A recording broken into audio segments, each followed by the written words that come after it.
Hello Divine Beings. So this is the continuing of Author Talk series for my book, Journey from the Ego to the Heart Center, out now. And I'm going to talk about chapter 8, which is practicing supreme self-care. It's really interesting. Self-care is something that we're not taught. We get told to do sports for fitness, for health. It's good to do dancing or some sort of activity, but no one actually has sat down with us and said to us, what is self-care? Not our parents, not the school system, not even uni, not even the medical, like GPs. They don't talk about self-care. And what I learned is that I was so depleted in energy when I was now a new mother, and I was now a few years in motherhood, and I was exhausted by the end of the day, because the moment you're up, you're on, and you don't go to bed until 10, so it's a really, really long day.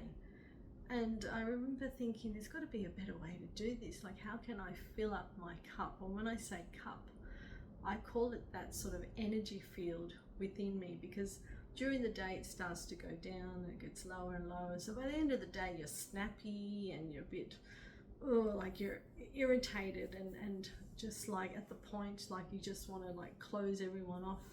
You just want to go within.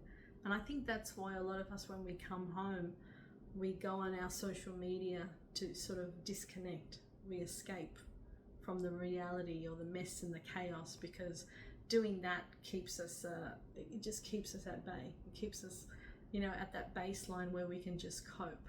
But what I learned with practicing supreme self-care is that when I fill up my cup every morning through meditation, mindfulness, doing some exercise, doing some journaling, I was able to be more present and in an abundant state of flow, of love to give, not only for myself, but to others. I could take the time, I could hold space for my children when they were having a meltdown. I could be more patient. But when I was not doing self-care, I was just like, at the end of the day, I had enough. Like, I just want to close the book and go to sleep. Okay, so this is a really important chapter, because I talk about what is self-care, and it is about practicing self-love, self-respect, and allowing yourself permission to be self-full. And self-full is filling yourself up with joy, doing things that you love, doing things that help you stay grounded, be present, be more at peace, be in harmony with yourself and with the environment, to be able to cope with the waves, with the challenges, with the conflicts as you come down. And it just sort of sets the baseline, it sets the tone for the day ahead. And I always recommend it's good to do a good self-care practice in the morning. Try and do it somewhere in the middle of the day when you start to see yourself sort of getting a little bit agitated, and then try and finish off the evening in a way that you're calm, so you can go to sleep and have a restful night's rest, so you're more alert and focused for the next day. So that's what this chapter is about. It talks about what I discovered. I wanted to go back to dancing, so I started to do dancing on a Saturday afternoon. I started to make time to learn more about spiritual wisdom, started to read more books, because that too is a form of self-care.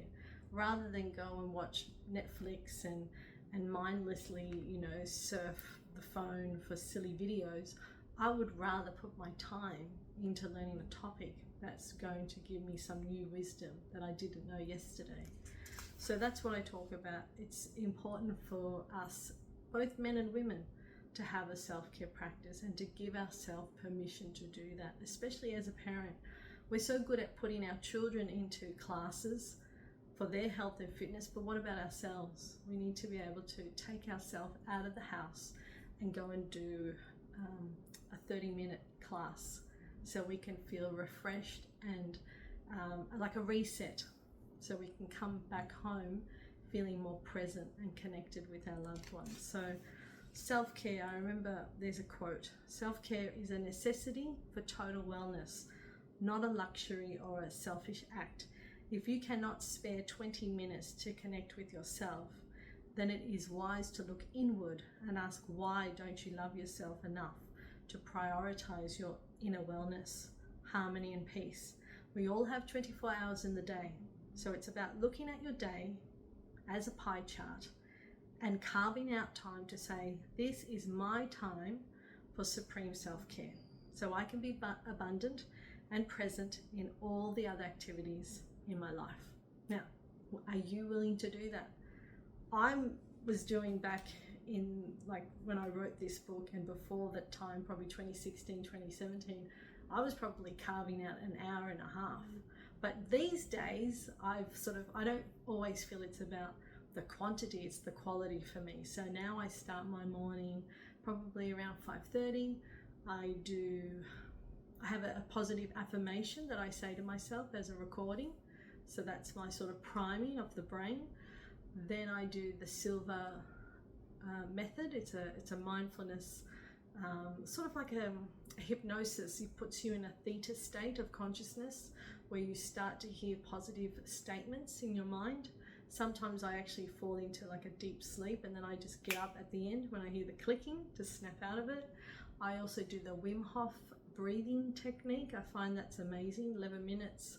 You have 3 intervals where you breathe out and hold it for a minute, and then you breathe back up for 15 seconds, and then you let go, and then you start this sort of breathing pattern. So it's a circular breath of breathing in through the nose, out through the mouth for a few minutes, and you listen to his audio and his voice guiding you. And then my third thing would be rebounder. I have a mini trampoline. I jump on that. I do an exercise routine for about 6 to 10 minutes a day. It's amazing, especially for women. Our core, amazing pelvis, like it just holds everything in place. It builds up on all these different muscles. It just gives you that sense of joy and happiness in the morning, like all these endorphins start kicking in and you just feel ready to start the day. And that's what I do. And then my end of the day would be, I go across the road, I go for a walk at Newport Lakes, and I do a 15-minute walk. And that's all I need. I don't need to go for 1 hour. It's just my way of, after dinner, I reset, I come home, and then I have a chair in the evening. When I feel like it, I'll sit in it, and it has like a massage on the neck. It has one on the back and one on my feet. And that's just a lovely way to just sit there for 15 minutes while I read my book. And that's how I end my day. And that's it. And I can show up every day as the best version of myself. So I invite you to look at ways how you can introduce self-care into your life, because it really does. Now that I've done this for more than 6 or 7 years, I can see how different I am to what I was prior to self-care. I was just so depleted and just running out of energy, feeling exhausted, just sort of like Groundhog Day. I don't feel that anymore. I'm really excited about every day. I'm so grateful I have the breath and I'm alive every morning, and that's what I want for you. I hope that you can experience the joy that I feel every morning. So that is that chapter, self-care, very important. Do what you love. Find what you used to enjoy when you were young and see if you can get back into it. It might be writing, it might be drawing, it could be painting. Whatever used to bring you joy from your youth will usually be the thing that you need to tap into, and it will change your life. So that is my reading for chapter 8 from my book, Journey from the Ego to the Heart Center. Out now. Bye for now.